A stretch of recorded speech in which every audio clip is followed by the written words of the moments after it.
Hey guys, this is Crab Hunter, and welcome back to World of Tanks. Woo! And welcome to patch 9.6 Test Server. Huzzah! Yes, I know it's Friday. Normally you'd get your Total War episode, but today, as yesterday, the 9.6 Test Server was released. I prioritized World of Tanks over Total War. But don't worry, as compensation, next Monday will be a Total War episode. Also, next Friday will be a Total War episode as well. So you get two Total War episodes. Because World of Tanks people have got two World of Tanks episodes. So it's kind of a nice balance out. So anyway, it is 9.6. And the first test server of 2015 is open. And as such, all of our people, including the YouTubers, because people is not players, whatever, are charged into the fray. And this first iteration, I'm going to say this right now, all of the stuff that you will see. First of all, this is the first iteration, so not all of the 9.6 content is going to be in it. I can tell you right now that the new premium tanks, which have been rumoured to come into this, will not be on this iteration of the test server. They will be coming in on the second iteration of the test server, but don't worry, I will be making a video for that whenever it is released. But also to note, this is a test server, not all of what you will see is 100% guaranteed to come out, so please do take care and take a pinch of salt with this in regards. So anyway, welcome to my first impressions of the test server. As such, I will make a two-part series. This episode in particular will be the first part where I just talk a lot about the new features, or the features that are the most prevalent to you in the garage, and, you know, show my opinions of them, and also ask for yours as well. But if you yourself are more focused on the blood, guts, gore, and oh, this is really nice, blah, then by all means go to the link in the description below, whereupon I have posted a link to the second episode, or now there should be a link in the window of your video screen saying click here for the second episode. So by all means click on that and you will be taken instantly to the second episode. So all you blood, guts and gore lovers out there, thank you very much for watching, and I will look forward to seeing you in the next video. So thank you very much for those who decided to stay. So what is new in patch 9.6? Well, this patch so far, in the first iteration, I will once again say, this is the first iteration, not 100% sure what, not 100% guaranteed that everything that we will hear or see will go through, and more stuff is going to be expected in the second iteration. But this patch so far is more of a balance changer, and overall, I don't think I'm going to like this patch very much. It's, in my opinion, feels like quite a nasty kick to the teeth. Or I could say I'm feeling very much shat on from a great height. And it feels kind of like, and opinions may vary, so by all means, if you agree/disagree with what I'm going to be talking about later on in this video, by all means put it in the comment section down below. But generally speaking, I feel this patch is going to possibly shit on some certain players of World of Tanks, which obviously we'll go into. But anyway, first of all, let's talk about the main features of this patch, of which there isn't much. This is more of a balance-changing patch. But one of the things that Wargaming have felt so compelled to make the #1 thing that will be put into their first iteration of the new test server, or the new server, which is this thing! Yay! Personally, I don't really think it's worth mentioning. It's a new it's a new contact system. They've basically revamped the old contact system and have decided to give you a much bigger, much fancier one, which, as you can see, not only lists your friends, but also the potentially friends in the clan of yours, as well, for some reason, as the amount of people you've blacklisted, which I think even they've got their names, but obviously I won't go down to check them out. So, yeah, and also it gives you extra groups as well. It gives you a setting so you can change the have a look. Also, you can have a look at the player search as well, but, for individual people who you haven't added to your friends yet. But then, of course, if you, for example, have lots of friends, you're like, oh, I can't see my mate who needs to platoon up with.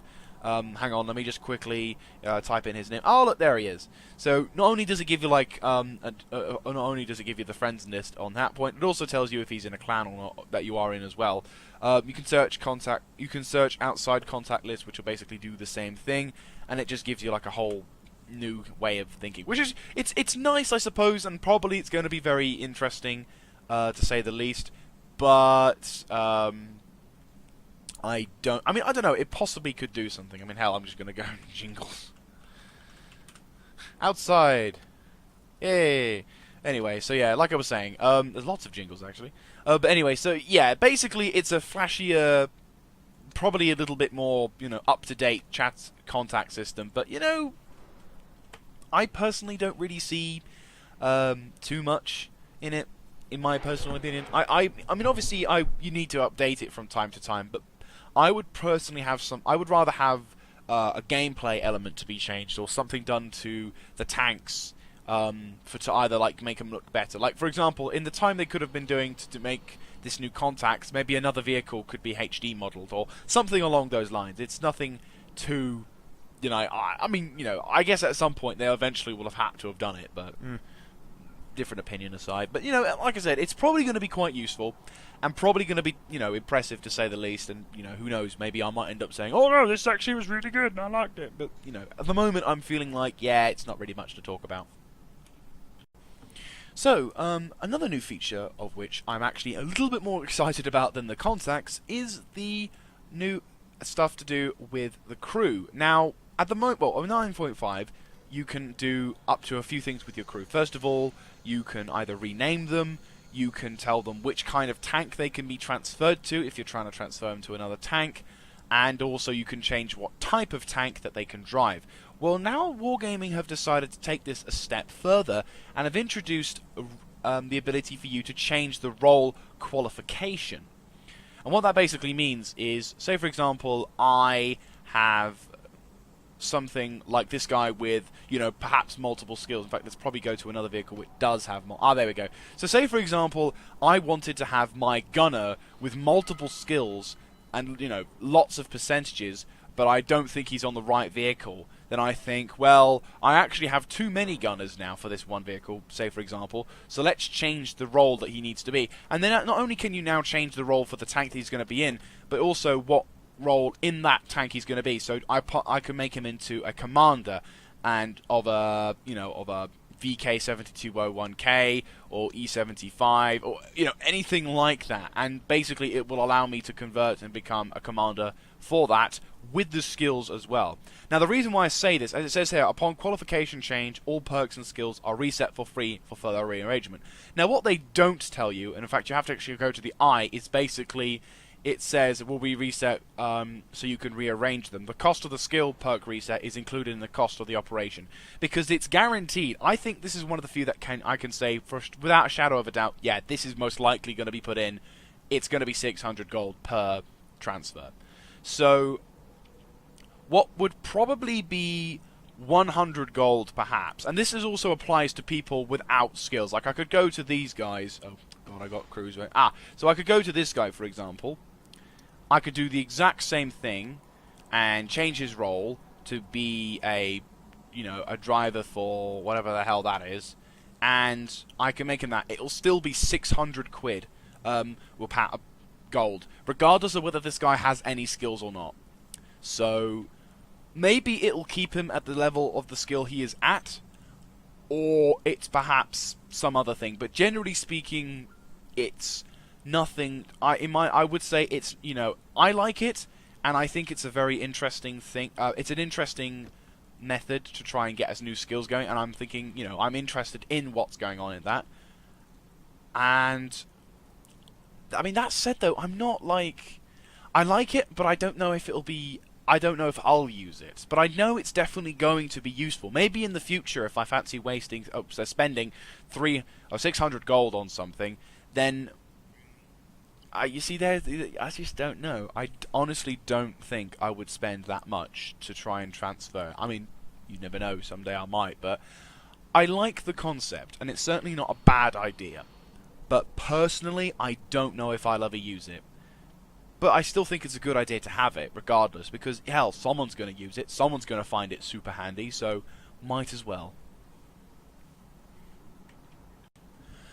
So anyway, going on to the next feature, which is part of the mains deal. By the way, if you want to find out all the weeny details, because there is a lot of them in this patch notes, I will happily put a link in the description, whereupon you can have them at your own viewing pleasure.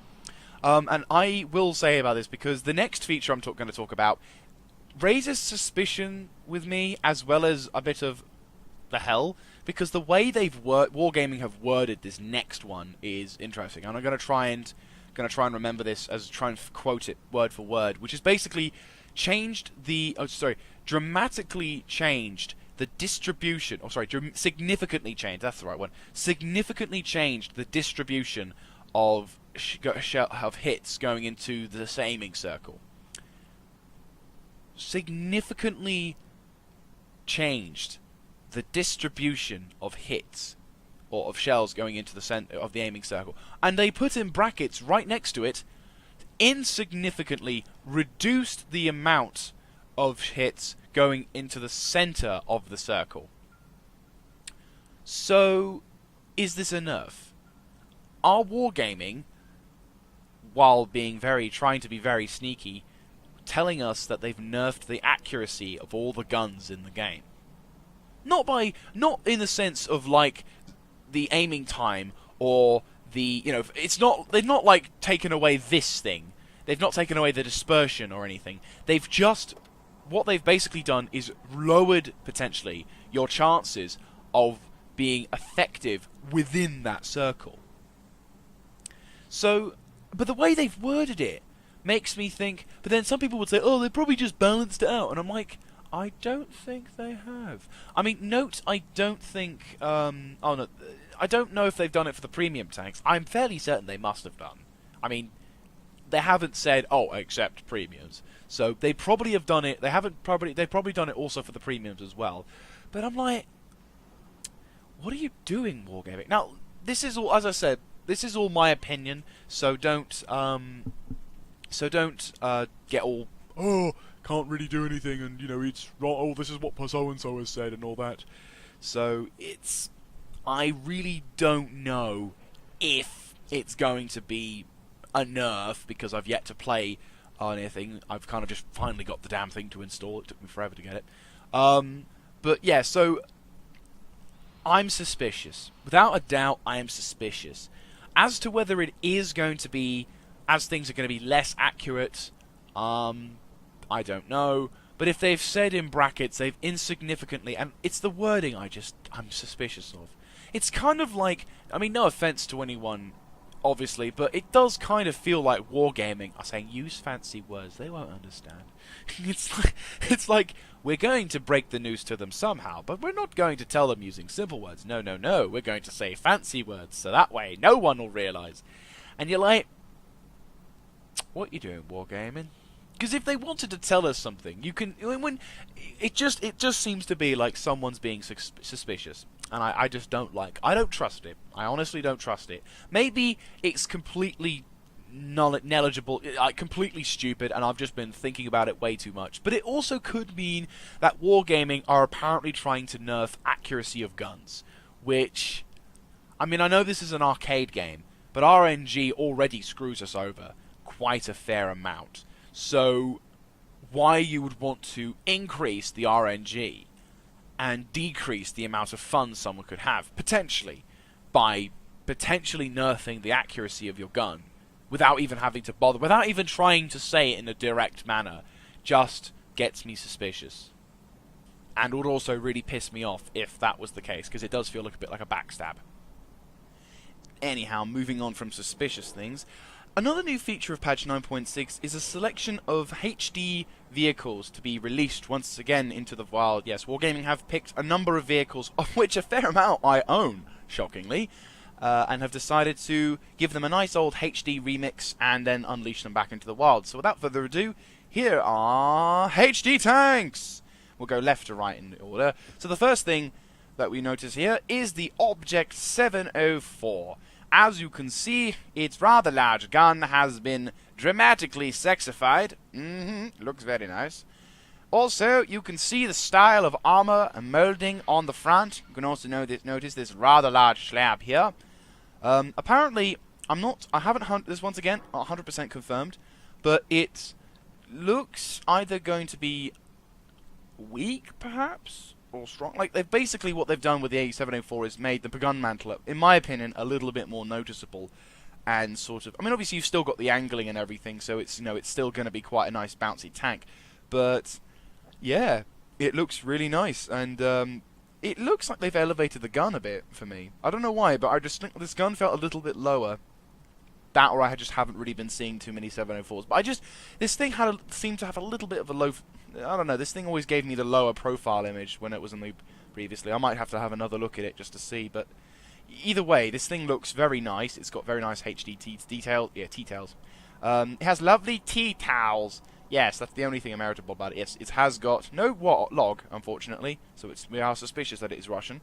But it has a very nice dish cut on the top, and also a nice little hoto. It's very, very well detailed. That does not count as Russian. So yeah, that looks very, very nice. Little aerial, and it's a very nice looking tank. It's definitely nice to see that it's been HDified. Now, going on to the Germans, a fair amount of these are actually HD as well. First of all, our Tiger Porsche, or Tiger P as many people call it, it has been HDified, and you can tell by just how nicely looking the bolts are.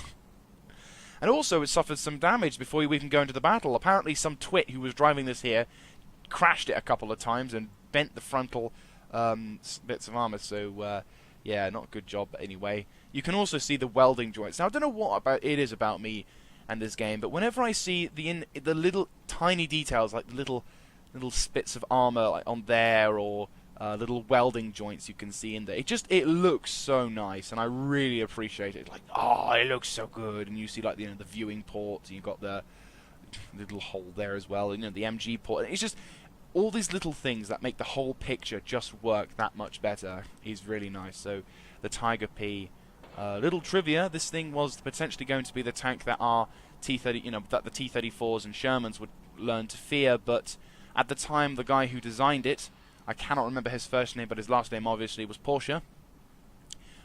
Designed it with a revolutionary engine, which we use more. I think it was like a diesel-like engine, or an electrical engine, which was way ahead of its time. Like, unfortunately, he couldn't quite get the process to work, because sadly these things were very unreliable and ended up, on some occasions, setting on fire.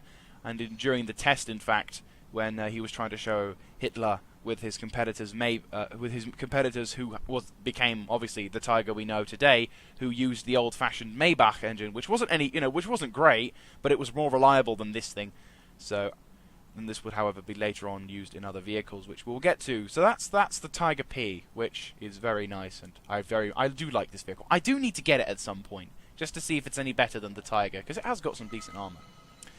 Moving on to the Löwe, the one tank I have to say as a premium tank is very, very nice. It's even got the flash compensator at the front, a mouse prototype tank, which looks very, very cool. I will say it does look very nice. It's a mouse design tank, if you will. But no, it looks very, very nice. I do love that they've done a HD remix to it, which is quite nice.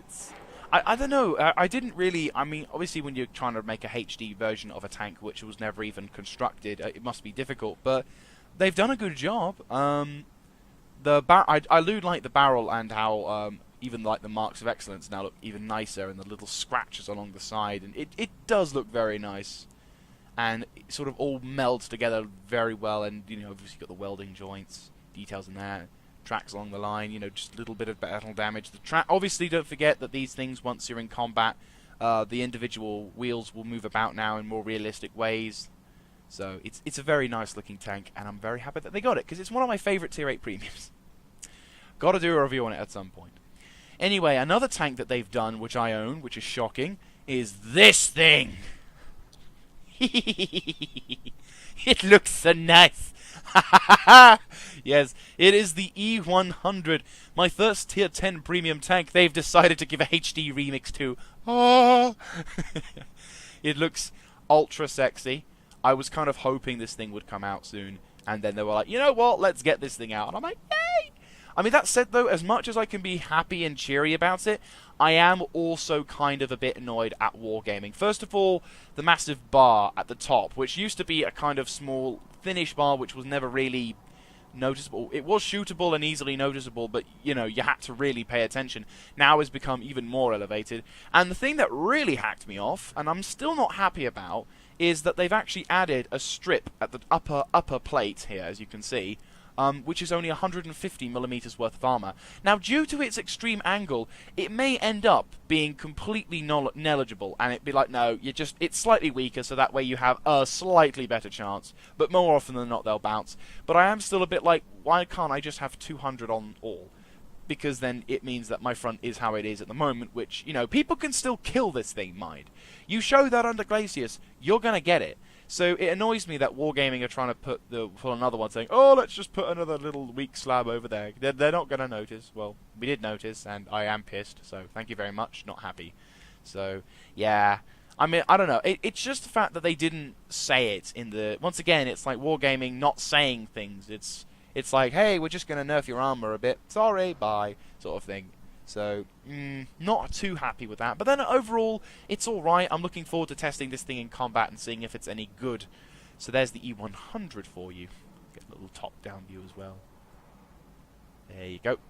So yeah, I get to have pride. The next vehicle that they've done is this thing. The Ferdinand. The Tier 8 heavy... it's quite heavy. Tier 8 tank destroyer. This is the second choice against the... I believe the Jagdpanther 2. Yes, it is the Jagdpanther 2. I'm stupid. And it does look very nice. Very, very nice indeed. It's got the lovely little dents at the front, like on the Tiger P. Same chassis. And it's got all the little marks on the side. It's got the dents at the front. It looks very, very nice. I do love it when they do the barrels.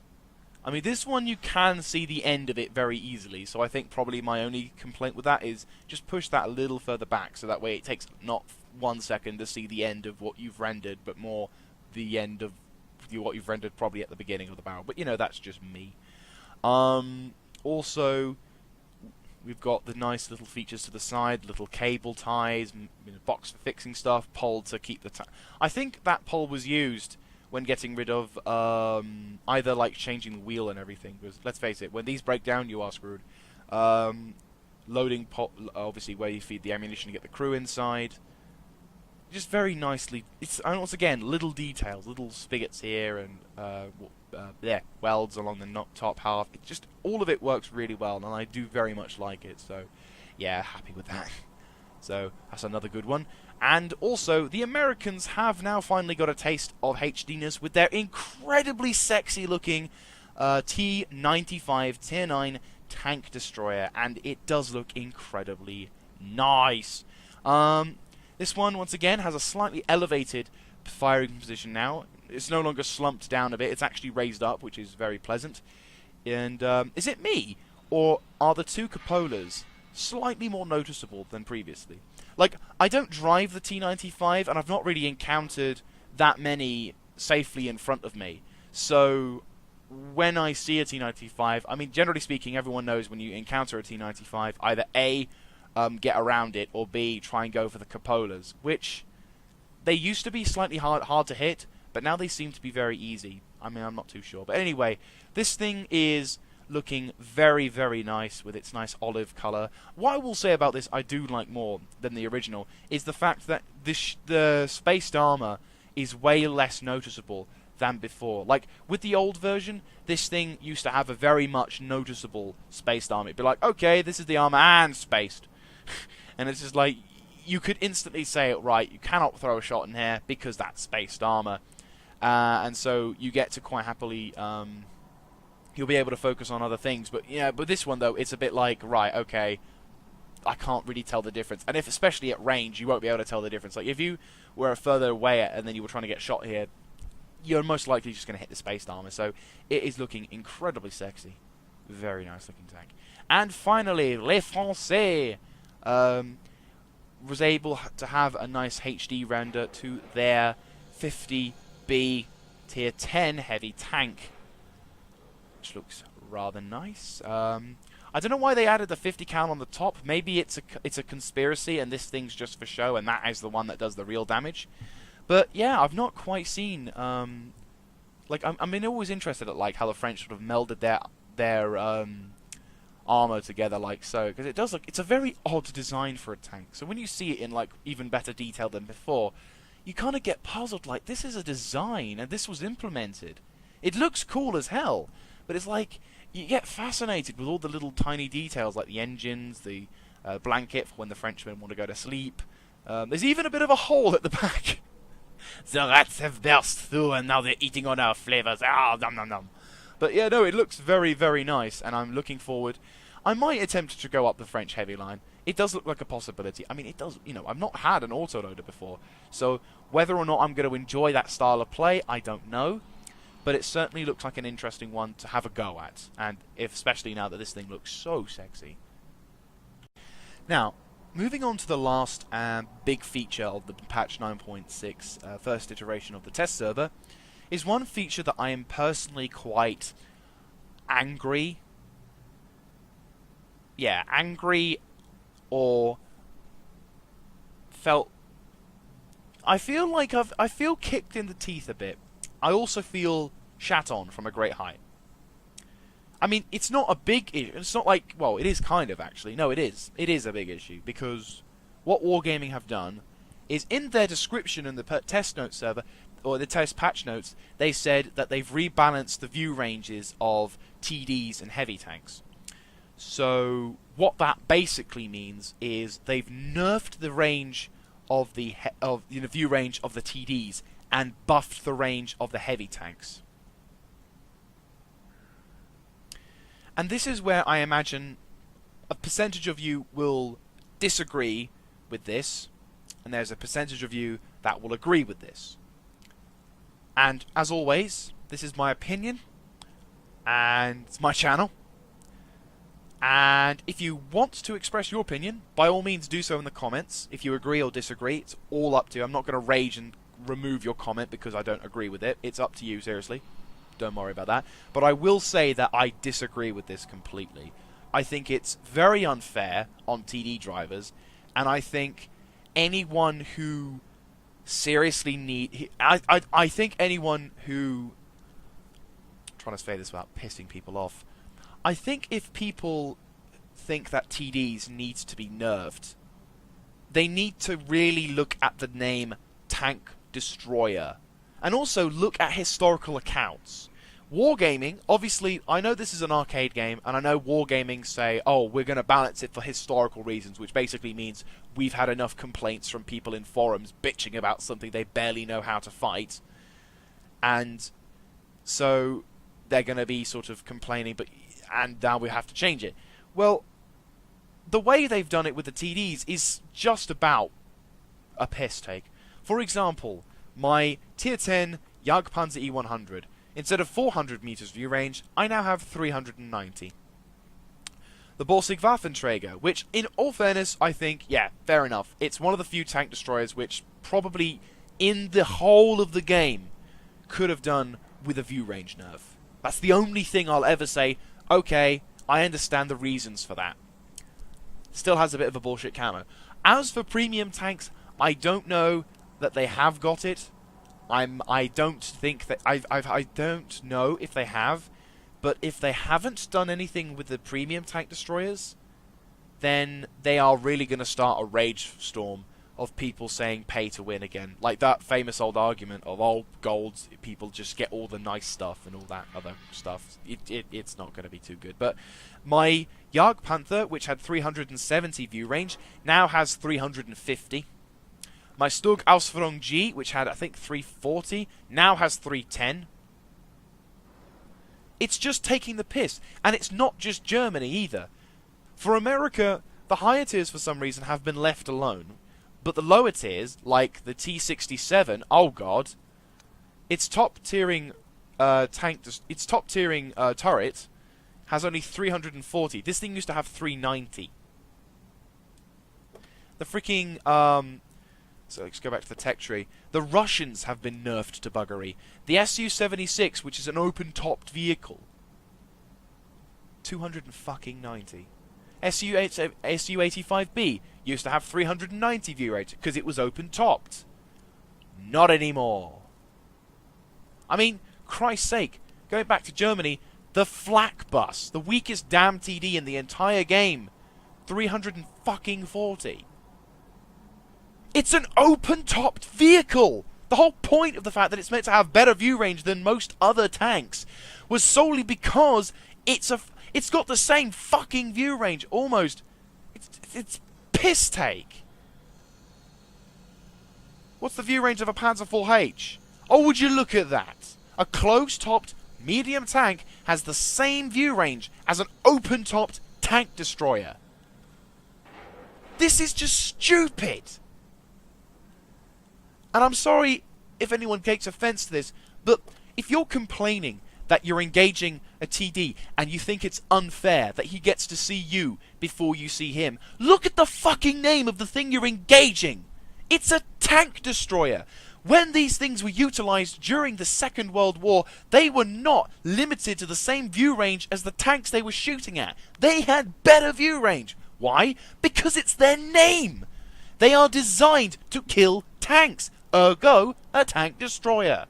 So why people find it necessary to bitch and moan about these bloody things and saying, oh, TD drivers get easy games because all they, I can't see them, I can't kill them. It's like, you can kill a TD very quickly. The Borsig has less armor than a tier 1 tank at times. And it's like, loads of these things are killable. And yeah, some tanks, sure, they may be considered slightly OP, but you can still fucking kill them. Jagdtiger, go for the lower plate. Jagdpanther, go for the lower plate. Its armor is shit. Don't mind it. Stug, go for the lower plate. You'll screw his engine over. Hetzer, lower plate. Side, if you get around it. The freaking 263. Where is it? The 263, under glacis. All of these tanks, and that's open-topped. Check out the view range, 390. The British TD Tier 10, 390. The Electo, which used to have damn good view range, not anymore. It's just a piss take. And oh, to add extra insult to injury, the heavy tank drivers, for example this ARL 44, used to have 320 view range. Now it's 350. So let me just get to add the insult completely. A 350 view range heavy tank. Let's have a look at a Nashorn or something of equivalent. An open-topped. I've got the same, oh no, slightly better, by 10 meters view range. That's going to give me such an advantage. Jagdpanzer IV, same fucking view range. I may seem like I've really taken this a bit over the top, but I am seriously pissed off with this, because it's stupid. I'm sick and tired of people saying that certain tanks are OP, or stupidly not fair, or whatever stupid reason you've come up in your head to say that. And, I realise, and I'm not like completely ignoring the heavy tank drivers who have been fucked over because they just couldn't see him. I've been in that position many a time before, and I am sympathetic, but at the same time I'm also realising the fact that these things aren't impossible to kill, nor is it completely, unfair that they should have an ability to see slightly better than most heavy tanks. I mean, by the time you reach the higher tiers, it's already, an easy game to get spotted. They buffed the stats of the light tanks, so that way they can actually quite happily spot you from a bloody distance and a half. And if you're not the best of TD drivers, then you're going to get spotted. But the whole point of the TDs is that they're supposed to be able to spot you and at least be able to have a fair shot at you before you spot them, or unfortunately when they are spotted, get artilleried to death. It's just an piss take, and I feel like I've been backstabbed, because it's like what Wargaming have done is taken a percentage of the game's players and said, right, sod you lot, we're going with these people. And it's like those percentage of players who like tank destroyers and have dedicated themselves to playing tank destroyers will now have nearly no reason, almost, to play a tank destroyer. because it's pointless. You might as well get into something which has more armor and more health, which has the same view range. Because it's like, yeah, makes sense. I should drive this thing more often now, because this thing, or this thing, is... I mean, a fucking ISU 152 now has the same fucking view range as an IS3. What's the bloody point? I might as well take the 490 hit points advantage, so that way if I am spotted, I'm not going to die as quickly. So anyway, like I said, my rant is over. If you guys agree with this, then by all means, put it in the comment section down below. I'm not going to be all stupid and rage on it or anything. I am honestly curious to hear about what your opinions are on the matter. You've heard mine. And if you disagree, or if you agree with me, and disagree with what Wargaming have done, then by all means also put it in the comment section down below. I honestly don't mind either way. I'd like to see how this develops, because I am understanding of heavy tank drivers. Christ, my two main strengths is heavy tank driving and TDs. So, I can be sympathetic to both sides, but I still think the TD shouldn't be nerfed to buggery simply because some whiny little kid who's got into his dad's account can't play the video game properly. Anyway, guys, thank you very much for watching this video. Hopefully you've liked it and like to click on the like button or subscribe button if you want to get on for more content, or if you'd like to go to the comment section once again and type in whatever. If you yourself are a YouTuber, a World of Tanks player, or a YouTuber who does World of Tanks, by all means have a look in the comment section as well to type in feedback for the next episode, whereupon then hopefully it'll be even more awesome than the last, and we can grow and diversify as a group. Also, next episode will be the one where I play with Nimbus with the tanks that we've got, like a line of TDs lined up for it, so we can hopefully get some good games, and hopefully see if this accuracy potential nerf is actually as bad as they say it is. Thank you very much for watching. This is Crap Hunter, signing out.